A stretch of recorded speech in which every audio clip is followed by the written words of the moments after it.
नमस्कार. पायाभूत साक्षरता व संख्याज्ञानाच्या दृष्टीने विद्यार्थ्यांमध्ये गणित विषयाची आवड निर्माण व्हावी या दृष्टिकोनातून श्रीमती लक्ष्मीबाई लालजीरामजी नूतन कन्या प्रशालेमध्ये आज शिक्षण सप्ताहांतर्गत दुसऱ्या दिवसामध्ये गणितीय मूलभूत संकल्पना संख्याज्ञान या संदर्भामध्ये आज विद्यार्थिनींची कार्यशाळा घेण्यात आली. गणिताचा इतिहास हा एक प्राचीन अभ्यास आहे आणि जगाच्या प्रत्येक भागाद्वारे वेगवेगळ्या पद्धतीने त्याचे वर्णन केले जाते. असे अनेक तज्ज्ञ होते की ज्यांनी अनेक संकल्पनांसाठी वेगवेगळे सिद्धांत दिले आहेत, ज्यांचा आपण आधुनिक गणितात उपयोग करत आहोत. संख्या ज्याचा आपण गणनेसाठी वापर करतो आणि त्या संख्यांपासूनच गणिताची मूलतत्वे बेरीज, वजाबाकी, गुणाकार, भागाकार यासारख्या अंकगणितीय क्रिया या सुरू होत असतात. गणित हा तर्कशास्त्राचा विषय आहे. गणित शिकल्याने विद्यार्थ्यांना त्यांची समस्या सोडवण्याची आणि तार्किक तर्के कौशल्य वाढवण्याची मदत होते. गणितातील समस्या सोडवणे हा मेंदूचा सर्वोत्तम व्यायाम आहे. गणित म्हणजे शिकणे किंवा अभ्यास करणे किंवा ज्ञान मिळवणे. गणितात दिलेले सिद्धांत आणि संकल्पना आपल्याला शैक्षणिक तसेच वास्तविक जीवनातील विविध प्रकारच्या समस्या समजून घेण्यास आणि त्यांचे निराकरण करण्यास मदत करतात. मित्रांनो, गणिताची आपली ओळख कोणी करून दिली ती आर्यभट्टांनी. त्यांनीच सांगितलं की गणित हा सर्वात महत्त्वाचा विषय आहे. गणित हा संख्या, आकार, मोजमाप, तार्किक क्रियांचा विषय आहे. आपल्या जीवनातील प्रत्येक जो भाग आहे, प्रत्येक जो घटक आहे तो गणिताशी निगडीत आहे. एवढंच नव्हे तर आपण सर्वजण गणितीय जगाने वेढलेले आहोत. गणित ही एक कला आहे. ज्याला गणिताची कला आली त्याला जीवनाची कला आली. म्हणून जीवन विकसित करण्यासाठी गणिताचं महत्त्व आपल्या जीवनामध्ये अनन्यसाधारण आहे.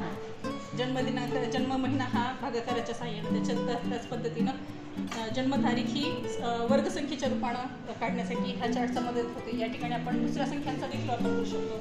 उदाहरणामध्ये माय एज म्हणजे माझं वय 17 × 2 किती? 17 दोणी 34. अगदी बरोबर.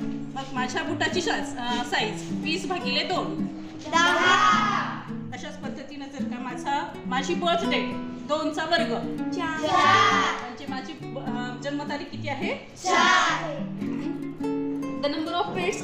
गणितीय बहुउद्देशीय तक्त्याद्वारे आमच्या प्रशालेतील सौभाग्यवती चव्हाण मॅडम यांनी विद्यार्थ्यांना अतिशय सोप्या बेसिक क्रियांद्वारे विद्यार्थ्यांना गणिताचं आपल्या जीवनातील महत्त्व समजावून सांगितलं. गुड. क्लॅप.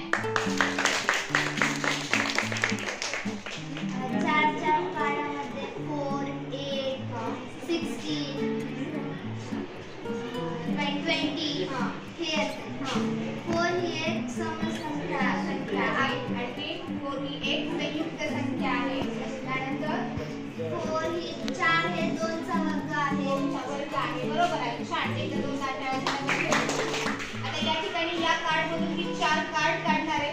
त्यातून जे काही अंक होतात त्या अंकातून तिने मोठ्यात मोठी किती कार्ड काढायची आपल्याला? 5. मोठ्यात मोठी 5 जणांनी संख्या तयार केली. 4 कार्ड 5 कार्ड. आता ती जी संख्या होणार आहे ती तुम्हीही मनातल्या मनात तयार करायची. मी या ठिकाणी अंक सांगतो. आता तिने काढलेले मी या ठिकाणी अंक सांगणार आहे. 8, त्यानंतर आहे 7, त्यानंतर आहे 2, त्यानंतर 1 आणि त्यानंतर आहे 9. तुम्हाला एका मिनिटाचा वेळ तयार करतो. मोठ्यात मोठी 5 बरोबर आहे. क्रमाने तर त्याप्रमाणे ती संख्या लावली या ठिकाणी. चला, तिची तयार झालेली आहे. ऑडियन्स पैकी कोण सांगू शकेल? मी आत्ताच बरोबर किंवा चूक सांगणार नाही. सांग. 98,731.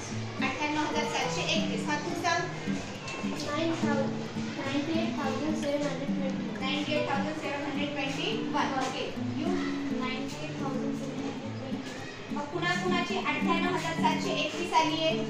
परत कुणाची 98,721 आली आहे? म्हणजे दोन्हीही बरोबर आहे. एकदा जोरदार टाळ्या तुमच्यासाठी. सुद्धा तुम्ही तुमचं संख्याज्ञान या ठिकाणी वाढवू. गणिताच्या जंगलातून जात असताना सूत्राची तलवार हाती घ्यावी असं आपण म्हणत असतो. परंतु सूत्रे पाठ करण्यापेक्षा प्रत्येक सूत्र कशा पद्धतीने तयार झालं या दृष्टिकोनातून जर विद्यार्थ्यांना अभ्यास करण्याची सवय लावली, त्यांना जर सराव करण्याची जर सवय लावली तर साहजिकच गणितीय मूलभूत संकल्पना आणि संख्याज्ञान हे विद्यार्थ्यांना अधिक दृढ होण्यास मदत होईल. शेवटी गणित म्हणजे काय? मानवी मनाचा परमोच्च आविष्कार म्हणजेच गणित. आपण शाळेत शिकतो त्या विषयांपैकी गणित हा अतिशय विलक्षण विषय समजला जातो. गणित ही गणनविधीचा वापर करणारी एक पद्धती तर आहेच, परंतु गणित ही स्वतःला विचार करायला लावणारी सुद्धा एक पद्धत आहे. गणिताच्या बाबतीत प्रत्यक्ष कृतीद्वारे आणि उपयोजित शिक्षणाद्वारे जोपर्यंत गणिताचं ज्ञान विद्यार्थ्यांना मिळणार नाही तोपर्यंत खऱ्या अर्थाने गणित हा विषय विद्यार्थ्यांच्या जीवनामध्ये उतरणार नाही.